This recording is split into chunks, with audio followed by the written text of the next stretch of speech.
Let me show you how I went from that to this. It's giving natural hairline, it's giving roller set, it's giving bundles, all without breaking the bank. First things first, I'm going to wash my hair. I have a bottle of warm water and my favorite shampoos.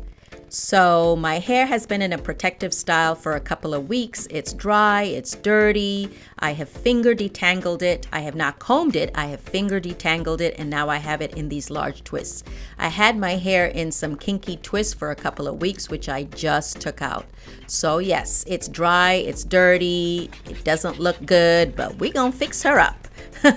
All right, so my warm water first, because I try not to manipulate my hair until I have warm water.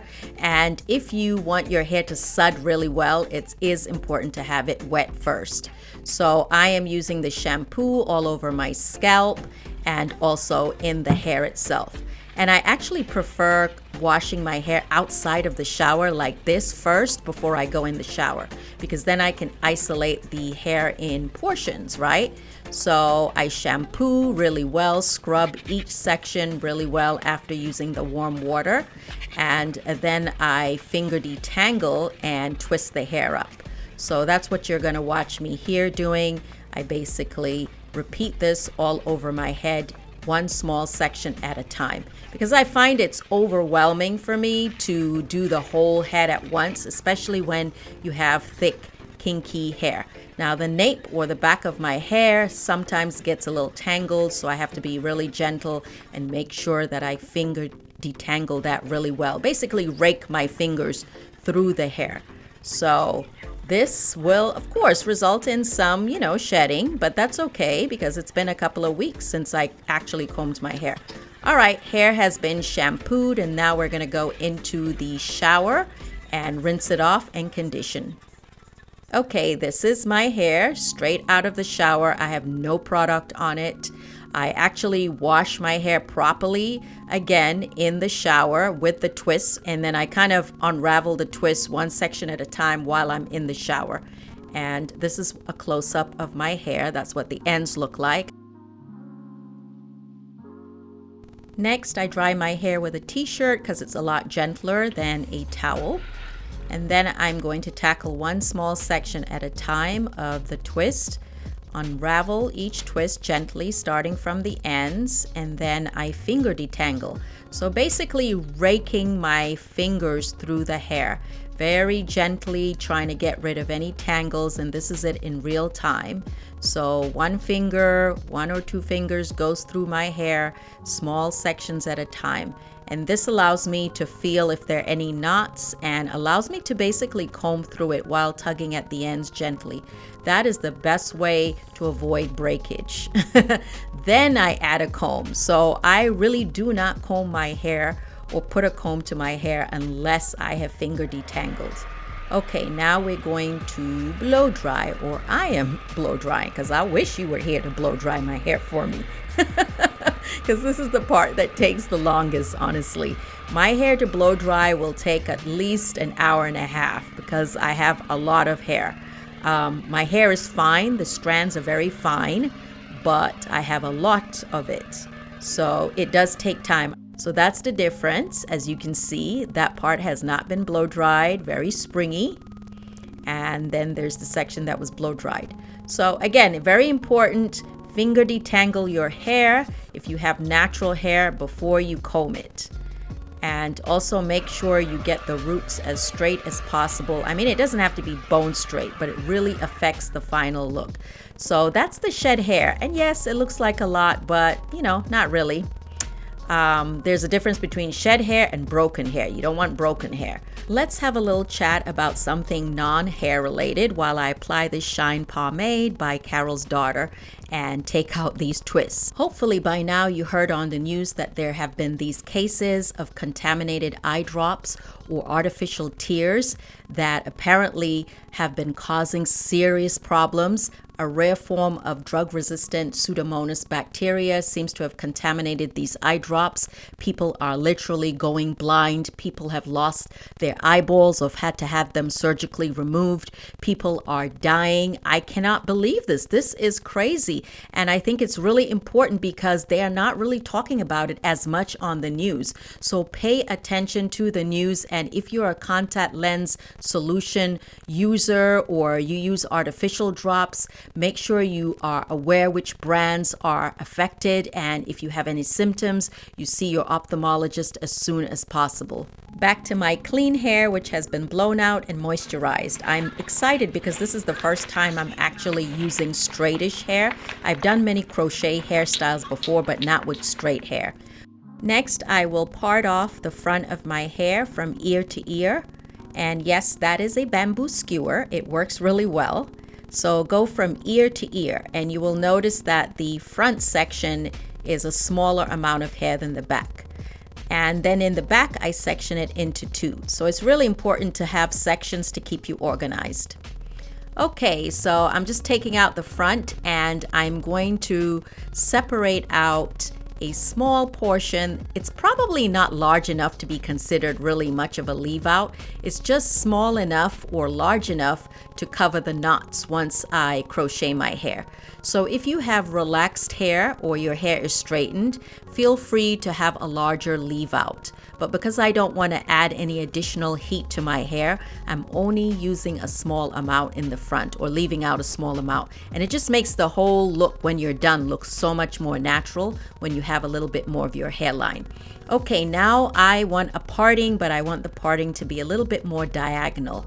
So that's why I am reparting it. All right, so now the key is to make your braids in front small. So compared to what the braids will look like in the back, the braids in the front should be small because that way then the hairstyle isn't too bulky in front, because I'm trying to avoid that wiggy look. So I braid, and I don't even have to braid all the way, just braid kind of, just enough to keep the braid from unraveling. And it's important that the braids be as small and as flat as possible, but they don't have to be super tight. Because one thing about me, I do not like tight braids, which is why I prefer doing my own hair. Now on the side here, I have been doing this for years now, which is just doing plaits. So instead of a cornrow, I do a couple of plaits. That way, when I pull my hair up, you're not gonna see braids. And I learned this method from Taste Pink. Those of you may know her here on YouTube. So a couple of years ago, she had a video showing you how to do that. Now I am done, and now I can focus on the back. So the back braids don't have to be super neat at all. They can be large, they can be bulky, but try to get them as neat or as flat as possible, especially if you're planning to pull your hair up. If your hair is going to be down, then it really doesn't matter. But if you plan to put your hair in a ponytail, the flatter the base or the braiding foundation you have, the better. I combine 2 to 3 of the braids in the front with a large one in the back. So I have a nice flat base, and then I add twisting cream to my ends to make sure they stay moisturized during my protective style. I locate where I plan to have a parting and I cross the braids and then, combine them. So you see that by having the cross, it prevents me from having a straight line all the way in the back. I don't want a continuous parting from the front all the way to the back, so I stagger the parting. So you see the parting starts in the middle of the braid in front of it. All right, it's getting late. Well, it really is very late, but I have one more braid to go. Super excited. And now we're done. Okay, we got to combine these braids. And so I plait them, I plait a few of them, and then I crochet it through the top. So we're basically trying to have the braids disappear or the ends disappear. And you can also sew it down if you want instead of using the crochet method. But this is fast and easy, and I'm not planning to keep this style for too long. We went from all that hair, to this, nicely condensed. I bought a total of 4 packets of hair, 3 packets of the number 2 color of Ocean Wave, and 1 packet of F430 for a little bit of color. So again, this is the first time I'm using kind of straight hair crochet, so I'm a little nervous about how it will look, but straight out of the packet, I like the texture. The loops are small, held in place by a small rubber band. As you can see, I'm looking at the texture, I'm like, impressive. It looks like natural blown out hair. Okay, so I add the hair to the crochet hook, pull it through my braid, and then I'm kind of opening up the loop a little more. You can pull the rubber band really easily, and then I just loop the hair through. It's really easy, and I didn't have to tie it, 2 to 3 times because this hair has texture. So you can see I can pull down the rubber band a little bit if I want to open up the loop. And I just keep going, and make sure you pull back the rubber band. If it feels like the rubber band piece is sticking out too much, you can cut it, but don't cut the knot. This is what one pack looks like. And you can see the hair gets pretty full quickly, so make sure you space them out. And now we're going on to the second pack. Again, space them out because you don't want this hair to be too big. It's already got texture. Now we're on the top of my head, and this is where I want to use the color, the F430. But I'm worried that it's not going to blend well with my hairline. We'll see. I like the color. It suits my complexion. Now that I'm going to do the top of my head or the front, I'm going to split the hair. So I want to make sure that the portions are small. You can split it into 2 or into 3, but you want to make sure you split it because that will give a more natural finish or natural density. So especially when you're applying the hair to the small plaits, you also don't want the weight pulling on your natural hair or your scalp. And this is the way I stay organized when I split it. I wish I had one of those racks, right? I'm going to focus now on my parting because that is important. It can make or break the style. I don't want to see all those knots that I'm seeing right now. And the direction that you put the crochet needle really matters, okay? It may take a little bit of practice. And instead, when you're doing the invisible part method in the top, you want to make sure that, only one piece of the hair goes through the loop. You'll see what I'm talking about. I'll try to slow it down. All right, so there you go. Only one piece is going through the loop. And I try to make sure I twist that several times. And now the other piece will loop over the braid. My hand is covering the left side, which is the silkier texture, and it's harder to work with, that brown. But on the right side, you can see how the invisible knot method really works, and it looks like it's growing out of my scalp. I really like how it's looking, but the other side, no, I don't. But anyway, we're going to add a little bit more hair in smaller, sections, and adding a little bit more black will make it look more natural. Ooh, I am finally done and I'm exhausted. This is a lot of hair, but I could actually rock it like this. However, I want to cut layers into it. I like when the hair looks light and airy and looks a little bit more natural, because the thickness of your hair is not the same from the root to the ends naturally, right? So I'm adding some layers because I hope it will look airy and just more natural and frame my face a little better. I'm also going to add a little bit of some side bangs. You'll see. But yeah, just make sure you work in small sections at a time. Okay, let me go ahead and work on this side bang or side swoop, or if you're English, you say fringe. Is that right?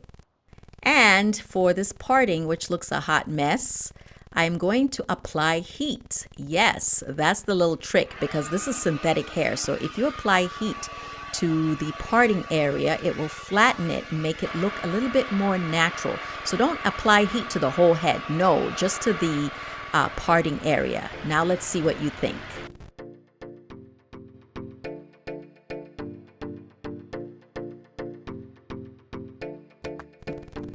Do you like it? Do you like it? Honestly, it came out better than I thought it was going to come out. This is my favorite way to wear it. Half up, half down. You see the density? It's not too heavy. It's not too thick. I mean, the ends could be a little better, but overall it turned out really well, right? I mean, come on. I saved money. This is a good protective style. My natural hair is nice and protected. She looks cute. It looks like I have an old-fashioned roller set. Look at the updo. You put a nice clip in there. It looks nice and natural from behind. Hello! I really hope you enjoyed it. It's flowy, it's light, it's airy. It's kind of how I wanted it. All I did was add a little bit of gel to my edges. That's literally it. Oh, and I had to show you what it looks like outside. So it looks super natural outside. Anyway, I hope you are inspired and that you might try a crochet hairstyle. Thank you so much for watching. I really enjoyed bringing it to you, and look out for another hairstyle because you know I'm going to change my hair in a few. Bye!